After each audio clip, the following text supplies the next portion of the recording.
Coming up on First at 4, Hurricane Milton moves into the Atlantic after dozens of tornadoes and flooding bring widespread destruction and claim some lives in Florida. And some folks here in Kentucky are preparing to head to Florida to provide relief. And same forecast, different day. Plenty of sunshine and temperatures are in the 70s. How long will this stretch of nice weather last? I'll have the answer in a few minutes. Dedicated to Eastern and Southern Kentucky, this is WYMT Mountain News First at 4. Good afternoon, I'm Steve Hensley. First at 4, search and rescue operations are still underway in Florida following Hurricane Milton. The powerful storm made landfall near Siesta Key as a Category 3 hurricane Wednesday night, sparing the Tampa area from a catastrophic storm surge. Still, the hurricane is blamed for at least 5 deaths and has left behind plenty of debris, power outages, and flooding. CBS's Manuel Bajorquez reports from Orlando. Hurricane Milton's destruction across Florida became visible as the sun rose, with rescue crews out in full force. We'll come to you. Be careful.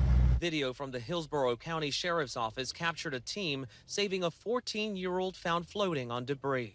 Grab him. Scenes like that one played out all day, with storm-weary residents emerging from boats to dry land. I'm kind of sick and tired of being sick and tired. The Tampa Bay area was spared a direct hit, but saw up to 15 inches of rain inundating streets. Every other street, if it's not power lines and trees, it's literally floods. Further inland here in Orlando, you can see from those mailboxes all the way back there just how high the waters rose. The governor is warning people against walking through waters like this for their own safety. Standing water can conceal down power lines and other hazards. Standing storm waters can also carry a bacteria that can lead to fatal infections. In St. Petersburg, Milton toppled this massive crane onto a building and ripped the roof off Tropicana Field, home of baseball's Tampa Bay Rays. Even before making landfall, the storm spawned more than 24 deadly and destructive tornadoes. It was like watching the movie Twister. It came closer and it was spinning and the debris was flying everywhere. We'll do everything in our power to help you put pieces back together. President Biden says the federal government is sending the resources needed to help impacted communities recover and rebuild. Manuel Bajorquez, CBS News, Orlando. Florida Governor Ron DeSantis says more than 80,000 people were in shelters as Milton hit the state. A number of people and organizations fresh off helping survivors from Hurricane Helene are now looking at what's happened because of Milton. Disaster relief organizations and people are doing what they can to help. WYMT's Phil Pendleton spoke to folks in Pulaski and Lincoln counties and has more on what's taking place from Somerset. Time and time again, we've seen when there is a natural disaster, people respond. And a Pulaski County man says he saw that firsthand. An idea generated on a Sunday afternoon. There was then a supply drive, water and food donated, and a trailer load filled up. It's crazy how it came together as quick as it did. Within 2 days of asking for donations, Philip King says people flooded a location with donations of water, baby formula, and other essential items. They delivered them to Greenville, Tennessee. A lot was put on helicopters and flown into the hard-hit areas. It makes us feel good that we have this kind of community around us to help people, strangers that we don't even know. Kentucky Baptist Relief has been helping survivors in Valdosta, Georgia, where hurricane-force winds treated large oaks and pines like toothpicks. Crews there worked to feed people hot meals from their massive mobile kitchens. And every one of them always had something to say, thank you for feeding us. And King tells me they're not 100% sure what they are going to do because of Hurricane Milton, but he says they are definitely wanting to do something. He says they will likely wait and assess the need and then take action at some point. In Pulaski County, Phil Pendleton, now back to you. Smith with Kentucky Baptist Relief says the best way for people to help their efforts is to donate money and gift cards. One person was arrested after a body was found in Robertson County. Kentucky State Police say they were responding to a call when they found a woman dead in the backyard of a home on Briarley Ridge Road. We received a call from somebody at this residence that doesn't live here, but had come to the residence of a possible death on the property.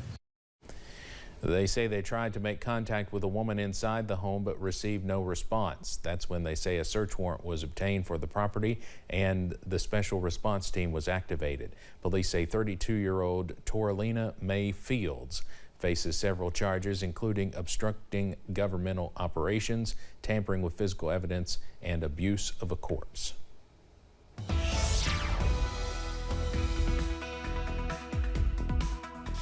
Well, we had another beautiful day across eastern Kentucky. Temperatures, much like the past several days, in the 60s and 70s. There's the latest right now with live pinpoint Doppler radar. All is quiet across eastern Kentucky, and this will get a break as we go into tomorrow. And for the most part, and I do mean for the most part, the weekend, there's a little bit of a rain chance in the forecast Sunday night going into Monday. But look outside right now, just picture perfect out there.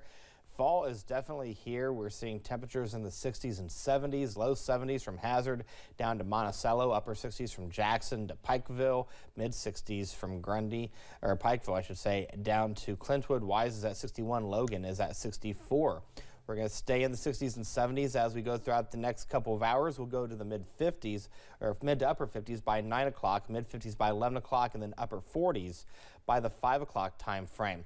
All is quiet tonight on Future View. We'll stay clear, which is going to pave the way for plenty of sunshine again for the day on Friday. And as you start your weekend, we'll see plenty of sunshine and temperatures going back into the 60s and 70s. But we have cooler weather in the forecast and potentially our first frost and freeze of the season. We'll talk about that in the First Alert forecast in a few minutes. Steve. All right, Eric, thank you. State and educational leaders gathered at Southeast Kentucky Community and Technical College Knox County campus to announce the start of a program. WYMT's Chandler Wilcox has a look at the kickoff event.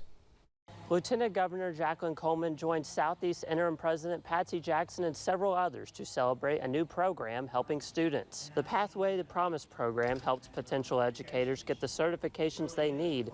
Jacqueline Coleman says this can help schools and communities throughout the area. See these partners come together to collaborate, to try to figure out how to close the gap is really innovative. Through funding from the U.S. Department of Education, community college students can earn certifications through multiple avenues. Officials say partnerships in the program help recruit students back into local school districts. In Knox County, Chandler Wilcox, WYMT Mountain News. Lieutenant Governor Jacqueline Coleman says growing schools can help grow the economy. We'll hear tonight at 6 about the different avenues students can take for education certifications through the program. Coming up on First at 4, world-leading conservationists are sounding the alarm about a plunge in wildlife population. And in the world of weather, we'll see plenty of sunshine, but much cooler temperatures are in the forecast. Details in a few minutes. Stay with us.